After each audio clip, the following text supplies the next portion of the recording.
शिवतीर्थ पंचवटी आणि शिवजन्मोत्सव समिती यांनी महानगरपालिकेच्या वतीने माझे मित्र बग्गाजी नगरसेवक, त्याचप्रमाणे विमलताई पाटील आणि बोडके या तिन्ही नगरसेवकांनी पाठपुरावा करून या शिवजन्मोत्सव समितीच्या वतीने कालचा संध्याकाळी 6:30 वाजताचा अनावरण सोहळा या ठिकाणी अतिशय उत्साहामध्ये पार पडला।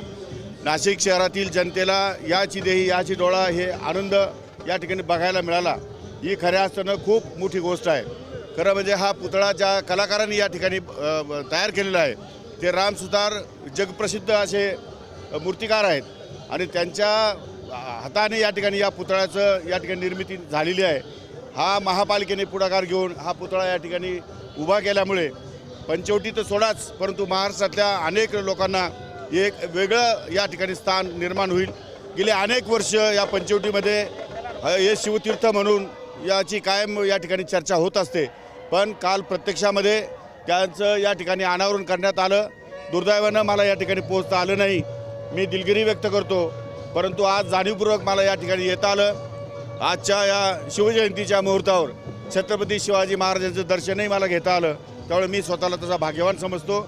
या मंडळाच्या माध्यमातून जनमानसाच्या मनामध्ये असलेली छत्रपती शिवाजी महाराजांची प्रतिमा ही उंचावण्यामध्ये निश्चितपणे मदत होणार आहे।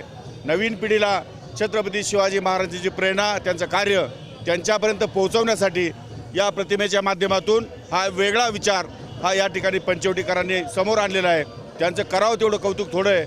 मी तिन्ही नगरसेवकांना त्याचप्रमाणे शिवजन्मोत्सव समितीच्या सर्व पदाधिकाऱ्यांना मनापासून शुभेच्छा देतो आणि आज शिवजयंतीच्या महाराष्ट्रातील तमाम नागरिकांना छत्रपती शिवाजी महाराजांचा विचार घेऊन जीवनामध्ये प्रगती करावी आणि वेगवेगळे जे काही विचार असतील ते बाजूला ठेवून या ठिकाणी सर्वांना बरोबर घेऊन जाऊन या छत्रपती शिवाजी महाराजांनी ज्याप्रमाणे रयतेचं राज्य निर्माण केलं होतं त्या धर्तीवर राज्य निर्माण करण्यासाठी पुढाकार घ्यावा अशी मी या ठिकाणी अपेक्षा व्यक्त करतो, आवाहन करतो आणि थांबतो। धन्यवाद। जय हिंद, जय महाराष्ट्र, जय शिवराय।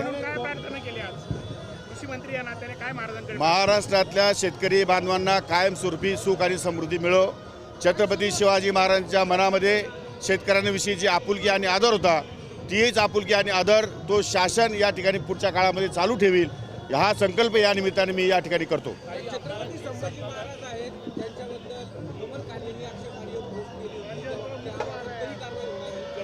मी माहिती घेऊन सांगतो, मला माहिती नाही कुठपर्यंत आली चौकशी, त्यात कारवाई लवकरात लवकर करायला सांगतो।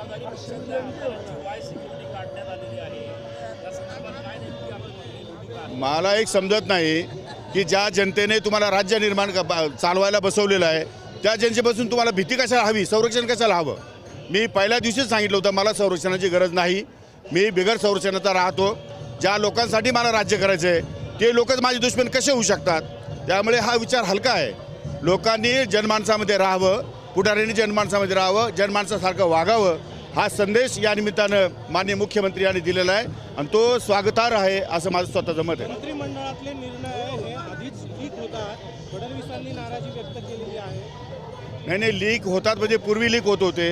या पुढच्या काळामध्ये तशा प्रकारची गुप्तता पाळली जावी, कारण आपण शपथ घेतल्यानंतर शपथीमध्येच म्हटलेलं आहे की राज्यामध्ये काम करत असताना ज्या काही गुप्तता आहेत त्या गुप्तता पाळण्याची आपण शपथ घेतो, ती शपथ तंतोतंत या ठिकाणी खरी ठरावी अशी या राज्याच्या मुख्यमंत्री सन्माननीय देवेंद्र फडणवीस साहेबांची इच्छा आहे आणि त्या धर्तीवर काम सुरू आहे। कोकटे साहेब, कोगूरमध्ये राष्ट्रवादी आणि शिवसेनेचे 2 गट आमने सामने आलेले आहेत, महायुतीमध्येच अंतर्गत वाद बघायला मिळत आहे। ते गट चालूच राहणार आहे, त्यात काय फार त्याच्या खोला जाण्याची गरज नाही। ते दोन्ही गट एकत्र कसे येतील आणि शिवजयंतीच्या माध्यमातून लोकांना चांगला संदेश कसा देतील हाच त्यांनी विचार केला पाहिजे। संभाजी महाराजांच्या संदर्भामध्ये विकिपीडियावर आक्षेपार्ह मजकूर होता, त्या संदर्भात कारवाई करायला इथून गेल्यानंतर शासनाला तात्काळ लवकरात लवकर कारवाई करावी अशा सूचना करतो।